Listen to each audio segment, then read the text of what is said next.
Hi అండి, అందరికీ నమస్కారం. Welcome to Teju kitchen recipes. ఈరోజు సింపుల్గా చాలా టేస్టీగా అటుకులతోటి పోహా రెసిపీ ఎలా చేసుకోవాలో చూద్దామండి.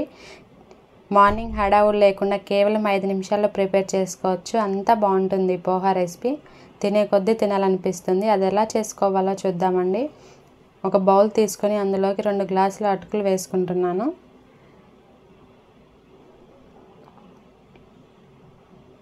రెండు గ్లాసుల అటుకులు 2 మెంబర్స్కి కరెక్ట్గా సరిపోతుందండి.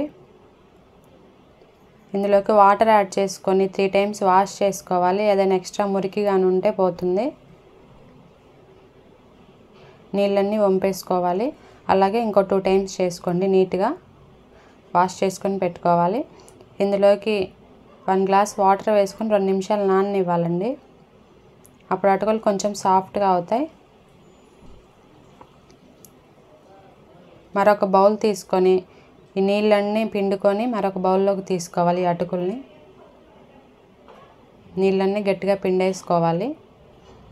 మొత్తం అటుకుల్ని ఇలాగే పిండేసుకొని పెట్టుకోవాలి. మరొక బౌల్లోకి తీసుకోవాలి.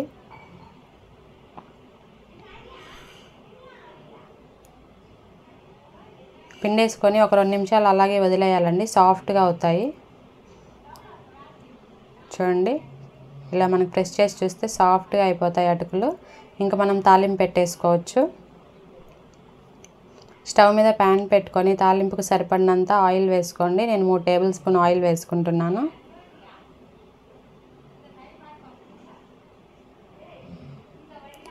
తాలింపు గింజలు, ఆవాలు, జీలకర్ర, మినప్పప్పు, శనగపప్పు వేసుకోవాలి.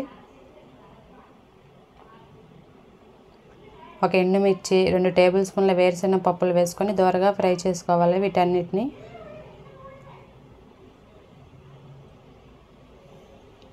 పల్లీలు అనేవి లోపల వరకు కరెక్ట్గా ఫ్రై అవ్వాలండి. అప్పుడే మనకి టేస్ట్ చాలా బాగుంటుంది. అక్కడక్కడ తగులుతూ పల్లీలు. కొంచెం కరివేపాకు వేసుకొని ఫ్రై చేసుకోవాలి. అండ్ అలాగే మీకు కారానికి సరిపడినంత పచ్చిమిర్చి వేసుకోండి. నేను 3 పచ్చిమిర్చి వేసుకున్నాను, కట్ చేసుకున్నవి. సన్నగా కట్ చేసుకున్న ఒక ఆనియన్ కూడా వేసుకొని ఫ్రై చేసుకోవాలి.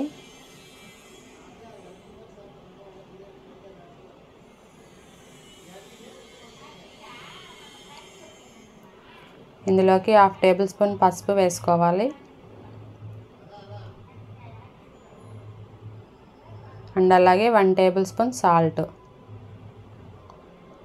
కూడా బాగా మిక్స్ అయ్యేలాగా మిక్స్ చేసుకోవాలి. స్టవ్ సిమ్లో పెట్టుకొని ముందుగా మనం నానబెట్టుకున్నాం కదా, ఈ అటుకుల్ని ఇందులోకి వేసుకోవాలి. సిమ్లో పెట్టుకొని అటుకులు మొత్తం బాగా మిక్స్ అయ్యేలాగా మిక్స్ చేసుకోవాలండి. తాలింపు అంతా బాగా కలిసేలాగా 2 నిమిషాలు ఫ్రై చేసుకొని లాస్ట్లో 1/2 లెమన్ రసం పిండుకొని వేసుకోండి. టేస్ట్ బ్యాలెన్స్ అవుతుందండి. నిమ్మకాయ రసం ఒక 1 టేబుల్ స్పూన్ వేసుకుంటే కరెక్ట్గా సరిపోతుంది. మిక్స్ చేసుకొని స్టవ్ ఆఫ్ చేసుకుంటే వేడివేడిగా మనకి అటుకుల పోహా రెడీ అయిపోయింది. మీకు మా వీడియో కనుక నచ్చినట్లయితే లైక్ చేసి సబ్స్క్రైబ్ చేయండి friends. Support my channel Teju kitchen recipes.